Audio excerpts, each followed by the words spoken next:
What is going on, guys? Today I am going to be exploring the potential and the availability to make an e-bike, a Surron, a Talaria, an E-Ride Pro. I have the E-Ride Pro 3.0. Making this bike a water bike.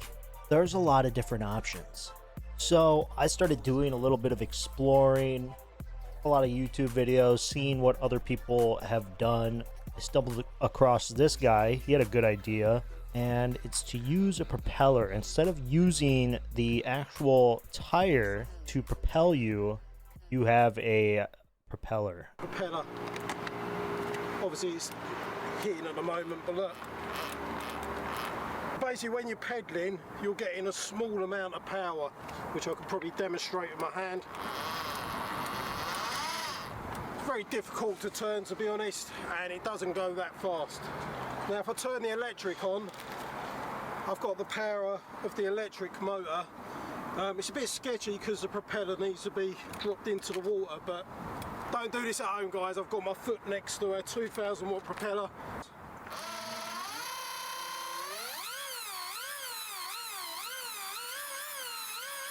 Oh my god. Okay, so I love this idea.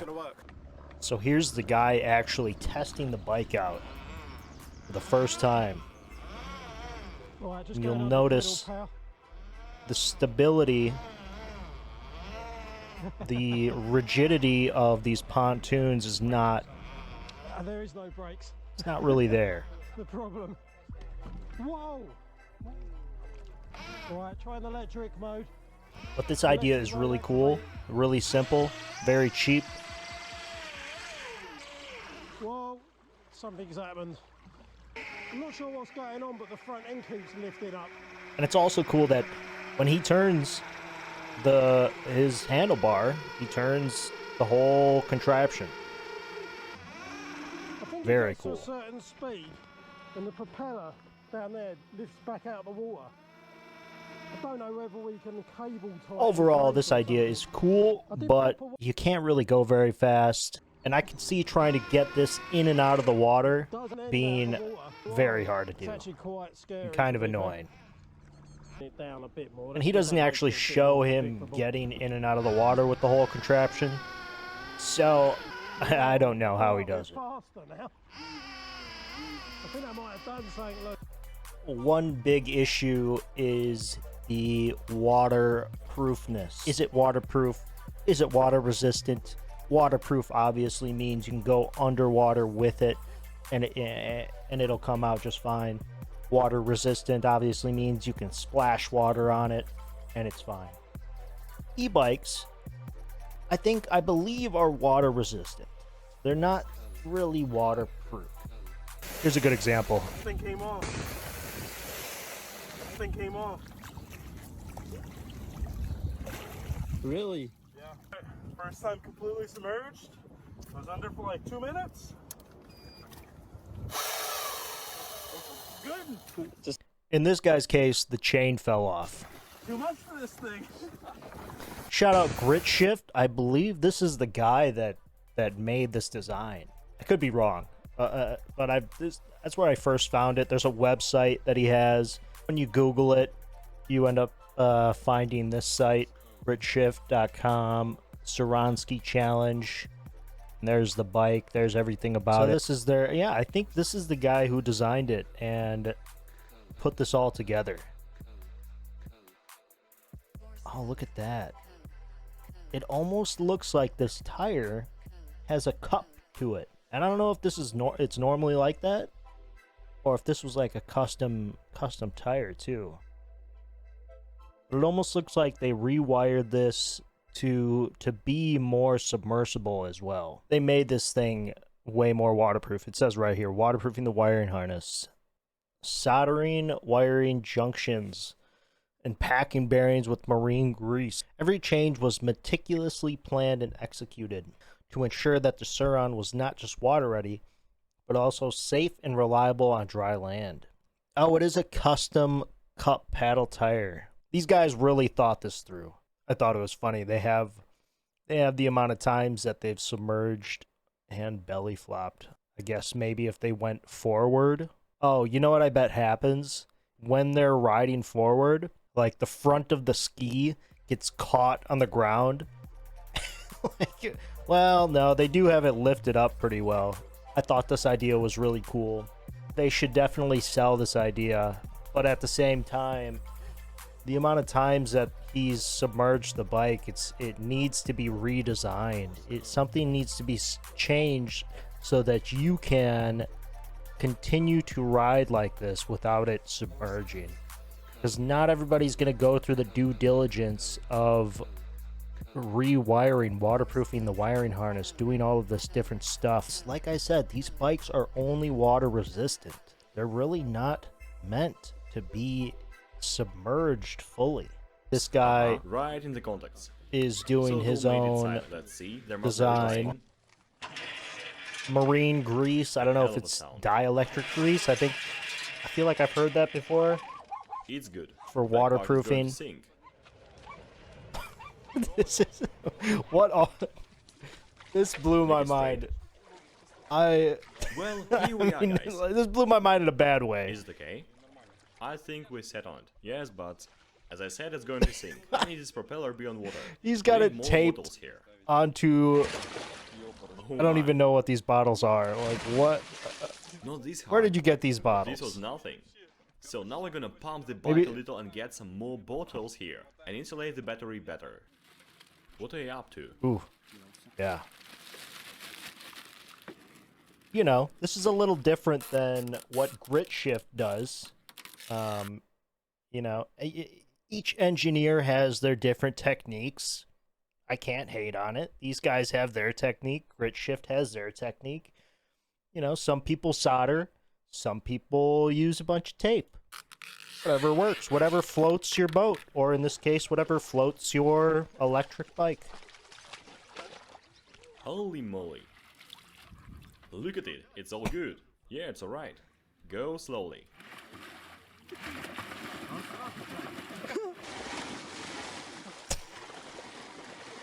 It is going swell. By the way, the water makes it work more silent. Turning. The motor is right in the water. I think it looks epic. So are you pedaling? How's it going? I'm all wet. You know, this design isn't unheard of. The pedal assisted Pedaling little only. duck boats or whatever. Add some gas. Got some power. This is fountain. The chain dropped. Oh, hey. How are you gonna go back? Seems to be a reoccurring issue is the chain popping off. I'm assuming water is the culprit for the chain constantly wanting to pop off. The issue is all the grease that's on the sprocket and on his other sprocket that's on the propeller is washing up onto it. It's washing all of that grease off, and it's metal on metal. The grease is allowing that metal on metal to slip and to slide and to stay the way it is. Without that, you're just going to wear it out. You made it. Good job, Stas.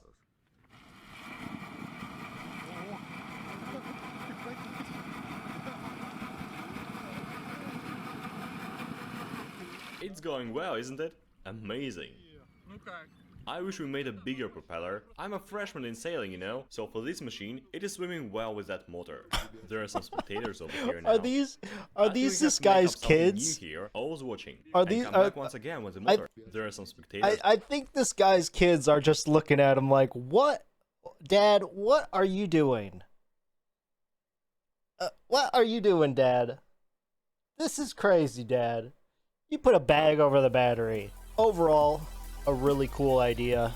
You know, it's always cool to create stuff like this, even if it's not the best functioning thing in the world. Don't let people hate on you. It's all good. Everybody's gonna hate no matter what. Even this idea is gonna get haters. It is what it is. Even though this guy did every bit of due diligence that he possibly could, he still had failures. And I really hope that these guys expand on their idea and they make something else. And this is where my idea comes in.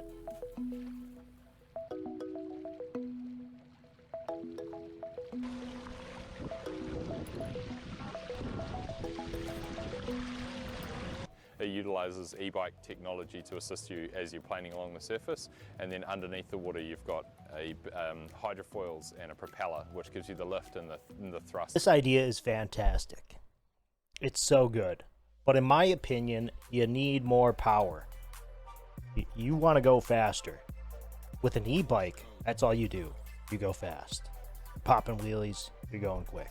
Go with the first idea, with Soronsky's idea, where you have the skis on the side, but you have a deployable. So once you're in the water, you do this initial run up and you get in the water, boom, you press a button and it drops a hydrofoil down into the water.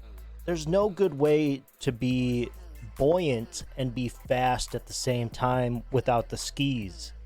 A hydrofoil that will go down and that will go back up once you want to get back on land.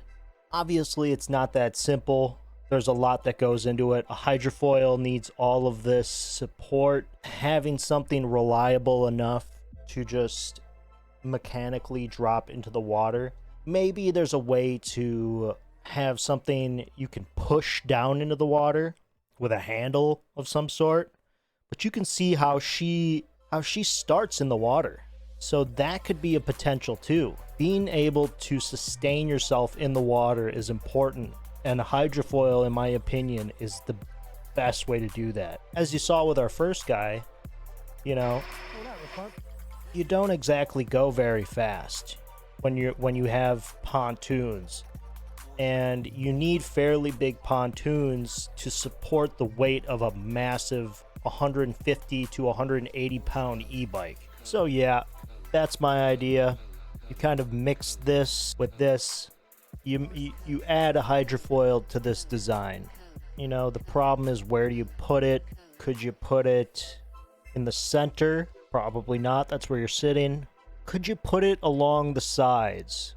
And it also depends on where the hydrofoil needs to be to center the weight of the thing. Now, this guy has his in the back. Maybe that's the ideal spot. He also has one in the front, but you know, they have this design. You know, you could have it directly on the back. You could just have one. It almost looks like you could just have one and you'd be fine. The other issue is the chain is probably gonna fall off a lot. So my other idea is to make a full chain guard around the whole outside of the chain, which is kind of hard to do up in closer to the motor. That's going to be pretty difficult to do. So you're going to have to hack on some grease onto that chain, or else it's just going to fall off.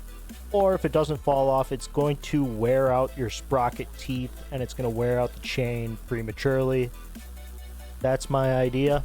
It would be really cool to get in contact with Grit Shift and tell them my idea. I'm sure they've thought of this. This is a clear way to stay above water and go really fast. Like, these boats are insane. You could have something like this where it goes off to the sides. That would be really interesting to see. Tires on each of the hydrofoils so you could ride this on land and get onto the water easily. Yeah, that's my idea. Add a hydrofoil to this and really pack on some grease, protect the chain way more, and then you have a sustainable water surron, a water e-bike. But it's a cool experiment. I thought I'd do a little deep dive into that, see what's out there, see what other people's ideas are. And I absolutely love some of the ideas that I saw. Some really inventive and really genius people, you know. Some, you know, are just beginning to experiment with ideas, as we saw. Shout out Ryo-san, Daniel-san. So yeah, thank you so much for watching. Have a wonderful day. Peace.